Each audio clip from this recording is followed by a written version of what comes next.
அந்த அந்த ஒரு கலைஞர் அதுதான் ஏங்கிட்டு இருக்காங்க. செம சூப்பர். இந்த வார்த்தைகள் தான் அவனை என்கரேஜ் பண்ணி அவனை அடுத்த கட்டத்துக்கு கொண்டு போகும். அப்படி எனக்கு ஊக்கமளிச்சு அப்புறம் கருணாசன் போனேன். அங்க இதாயிடுச்சு. அப்புறம் திடீர்னு பார்த்தா ஒரு நாள் அவர் எல்லாத்தையுமே கதையை சொல்லிட்டு இருப்பாருன்னு நினைக்கிறேன். அப்போ கேஎஸ் ரவிக்குமார் சார் சொல்லியிருக்காங்க. அவங்களும் கதை கேட்டுட்டு சூப்பரா இருக்குப்பா அப்படின்னு சொன்னாங்க. எனக்கு கேஎஸ் ரவிக்குமார் சார்ட்ட போய் கதை சொல்ல போறோம் அப்படிங்கும் போது ஒரு பயம் இருந்தது. நம்ம எவ்வளவு பெரிய டைரக்டர், எவ்வளவு அங்க உள்ள போனாலே அந்த ஆபீஸ்க்குள்ள போனாலே கிட்டத்தட்ட ஒரு 1000 ஷீல்டு இருக்கும் போல இருக்கு. 100, 150, 200 நாள், 300 நாள் இப்படின்னு ஷீல்டு இருக்கு. அப்ப பாத்துட்டு எனக்கு கொஞ்சம் நடுக்கம் தான்.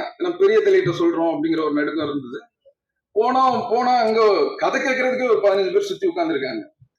உடனே நானு என் ஃப்ரெண்ட் ரகுமான் எங்க போனாலும் நாங்க 2 பேரும் தான் ஒன்னா போவோம்.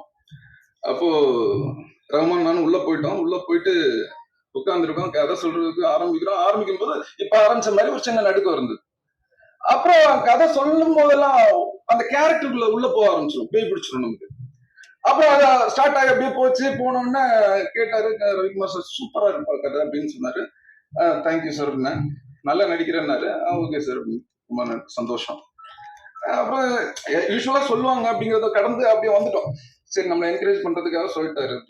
திரும்ப இம்மிடியேட்டா ஈவினிங் கால் வருது. கால் வந்து விக்ரமன் சார்ட்ட சொல்லுங்க, அடுத்த ஜாம்பவான் அவர்கிட்ட கதை சொல்லணும்னு சொன்னோன்னா அவர்கிட்ட போய் கதையை சொல்றோம். கதையை சொன்னோன்னா அவர் கேட்டுட்டு சூப்பரா இருக்கு அப்படின்னு சொன்னாங்க. அதுக்கப்புறம் அது சின்ன சின்ன காரணங்களால அப்படியே ஸ்டாப் ஆயிடுச்சு. அதுக்கு பிறகு அந்த பயண தோட்டல இப்படி நிறைய பேர்கிட்ட கிட்டத்தட்ட இந்த கதையே வந்து 10 வருஷம்னு சொல்றாங்க. ஆனா அந்த ட்ரெய்லர் எடுத்தே 10 வருஷம் ஆச்சு. அதுக்கு முன்னால் நிறைய டிராவல் இருந்திருக்கு. அதெல்லாம் சொல்லிட்டு இருக்க வேண்டாம்னு நினைக்கிறேன். கஷ்டங்கள் இருக்கும் எல்லா கலைஞருக்கும், எனக்கு இல்லைங்க. இங்க இருக்கிற ஒரு அசிஸ்டன்ட் டைரக்டர், உதவி இயக்குநர்கள் எல்லாருக்குமே கஷ்டம் இருக்கும். நடிகர்கள் இந்த மாதிரி சினிமாவை நம்பி, ஏன்னா இங்க வந்து எந்த குவாலிபிகேஷன் கிடையாது, திறமை மட்டும்தான் குவாலிபிகேஷன். நீங்க படிச்சுட்டா போதும் இந்த இடத்துக்கு வந்துடலாம் அப்படிலாம் கிடையாது. இது எல்லாம் முழுக்க திறமை. யார் வேணாலும் இங்க வரலாம், ஜெயிக்கலாம். அப்போது கொஞ்சம் போட்டி அதிகமா இருக்கு. அதுல இந்த மாதிரி முயற்சி செய்யறவங்களுக்கு சொல்றேன், நீங்க போகக்கூடிய இடம் ரொம்ப தூரத்துல இல்ல. என்ன மாதிரி இந்த இடத்துல நின்று பேசுவீங்க, கான்பிடண்டா இருங்க.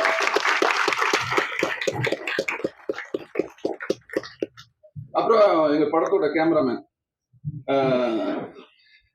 ஒரு என்ன சொல்றது, 2 பேருக்குமே சண்டை வந்துகிட்டு தான் இருக்கும். அது எங்க போனாலும் நான் சண்டை போட்டுட்டு தான் இருப்பேன். அதை என்ன மாத்த முடியாது.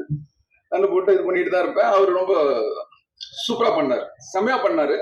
நான் எவ்வளவு கோவப்பட்டாலும் அதை பொறுத்துக்கிட்டு படத்தை நல்லபடியா முடிக்கணும் அப்படிங்கிற ஒரே இதுல ரொம்ப ஹார்ட் ஒர்க். அவர்லாம் எனக்கு தெரிஞ்சு நானாவது அப்பப்ப போயிட்டு ஏதாவது ஒரு கம்ம போட்டு வந்துருவேன். ஆனா மனுஷன் எதுவுமே பண்ண மாட்டாப்ல, அப்படியே இருப்பாப்ல. அந்த ட்ரெயின்ல ஏறிட்டாப்லன்னா அப்படியே அங்கேயே திரும்ப ஷூட் முடியறது வரை அந்த ஏரியா விட்டு வெளில வர்றது கிடையாது. அந்த மாதிரி ஒரு சின்சியரான ஒர்க்கர். எடிட்டர் பத்தி சொல்லணும்னா 2 பேர் ஆரம்பிச்ச நாள்ல இருந்தே சண்டை தான், பயங்கர சண்டை.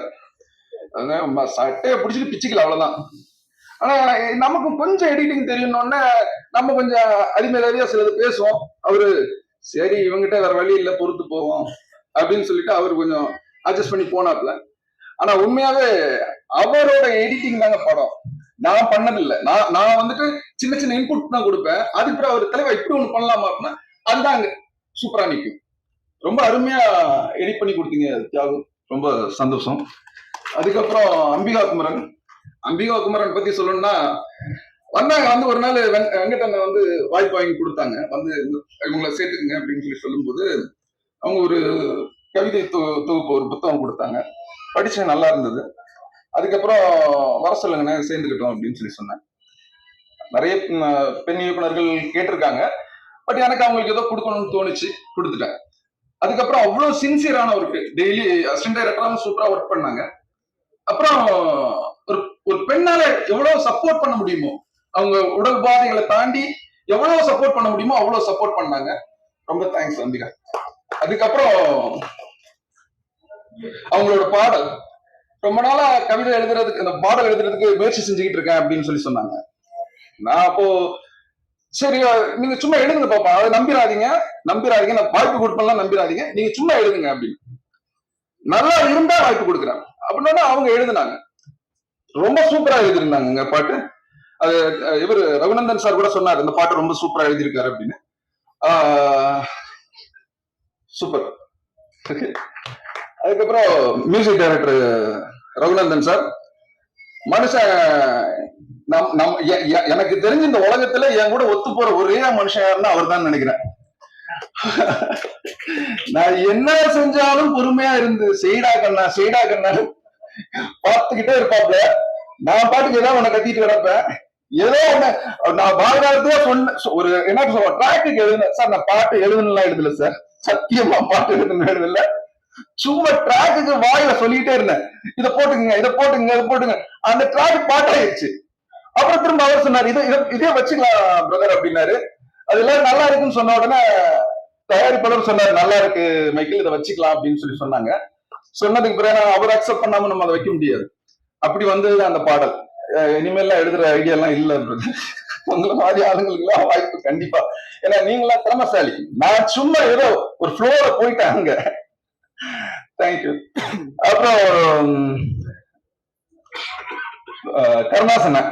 கருணாசனன் எல்லாம் சொல்லணும்னா அப்பா, அவர் அந்த கதை கேட்ட நாள்ல இருந்து இதை எப்ப பண்ண போறோம் அப்படிங்கிற ஒரு பயங்கர இன்ட்ரெஸ்ட். எனக்கு இந்த மனுஷங்கிட்ட இருந்து ஒரு விஷயம் இருக்கு. எனக்கு பாலா சார் கூட பண்ண அந்த நந்தாலாம் பார்த்து எனக்கு அவ்வளவு பிரமிப்பா இருக்கும் அவரோட ஆக்டிங் பார்க்கும்போது. அதுக்கப்புறம் நிறைய படங்கள், பட் இவரை டிஃப்ரெண்டா யூஸ் பண்ணணும் அப்படின்னு எனக்கு தோணுச்சு. அந்த கேரக்டர் எக்ஸ்பிளைன் பண்ணும்போதே அவர் அந்த கேரக்டர் எக்ஸ்பிளைன் பண்ணும்போதே அந்த கேரக்டர் மாறுறாப்ல. ஆமாண்ணே. அப்போ ஒரு சில இடங்கள்லாம் இருக்கும், ஆனா தள்ளி விடுவாங்க, போய் விழுந்துருந்தா இப்படி பாப்பாரு. மாஸ்டர் கூப்பிட்டு, மாஸ்டர் என்ன மாஸ்டர் அவன் கூட சொல்றான் அப்படி பாப்பேன். ரொம்ப டிஸ்டன்ஸா இருக்கு. இல்லைண்ணா இந்த சீன் ரொம்ப முக்கியமான சீன், இதுல பண்ணுங்க அப்படின்னு சொல்லுவோம். சரிப்பா பண்ணலாம் அப்படின்னு போய் விழுவாப்புல. உண்மையாவே அது ரொம்ப பெயினான இடங்கள். ஒரு ரோட்ல ஹைவேல எடுக்கும்போது ஒரு இடத்துல எல்லாம் போய் விழுந்தது எனக்கே மனசு ரொம்ப கஷ்டமா இருந்தது. விழுந்துட்டாப்ல அப்படிங்கும்போது நான் சீன் வரணும்னு நினைச்சு எடுத்துட்டேன். அது என்னோட சீனம் இருந்தா கூட அவர் படம் நல்லா வரணும்னு நினைச்சு அவர் விழுந்துட்டாரு. சரிங்களா? ரொம்ப தேங்க்ஸ்ண்ணே, ரொம்ப தேங்க்ஸ், நன்றி. உங்களுக்கு நன்றி எல்லாம் சொல்ல முடியாது, நீங்க அதெல்லாம் தாண்டி எனக்கு. Okay, thank you. அப்புறம் விமல் சார் வந்து உண்மையா சொல்றேன், நான் உண்மையாவே இது டெய்லி யாரை பார்த்தாலுமே விமல் பிரதர் பத்தி பேசும்போது சில நெகட்டிவான இதெல்லாம் எனக்கு வரும்போது எனக்கு ஆரம்பத்துல எனக்குமே ஒரு சின்ன பயம் இருந்தது. அதுக்கப்புறம் மனுஷன் வந்தாப்புல